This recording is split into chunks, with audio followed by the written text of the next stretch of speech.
ఎక్కడ వెంకటేశ్వర స్వామి విగ్రహం ఉన్నా విగ్రహం అంతా నల్లగా ఉంటుంది, ఇక్కడ మాత్రం తెల్లగా ఉంటుంది. ఇక్కడ ఇప్పటికీ వెన్న పూస్తూనే ఉంటారు. ఆయన గడ్డం మీద ఉన్న చిన్న మచ్చను పోగొట్టుకోలేడా? ఆయన ఉద్దేశం ఏమిటి? కొల్హాపురంలో ఉన్న లక్ష్మీదేవిని వెతుక్కుంటూ కిందకి వచ్చినప్పుడు, శ్రీనివాసుడుగా అవతరించినప్పుడు పాలు లేక ఒక పుట్టలో దాక్కున్నాడు. గోవు ఆయన్ని చూసి చేపింది, పాలిచ్చింది. కానీ అక్కడ ధర్మానికి సంబంధించి ఒక సంక్షోభం వచ్చింది. ఆ ఆకలితోనే ఆయన పాలు ఆశించాడు. ఆయన ఏమి తప్పు చేశాడు అనడానికి వీల్లేదు. కానీ గోవు స్వామికి పాలివ్వడం గొల్లవాడు చూశాడు. అందుకని వెంటనే ఓ దెబ్బ కొట్టాడు. ఆశ్చర్యకరంగా గోవు భయపడిందో బాపడిందో గాని పక్కకి దప్పుకుంది స్వామివారి లీల వల్ల.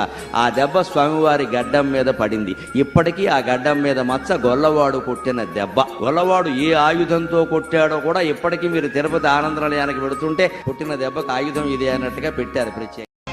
కట్టెదురా వైకుంఠము కాణా చైన కొండ తెట్టెలాయ మహిమలి తిరుమల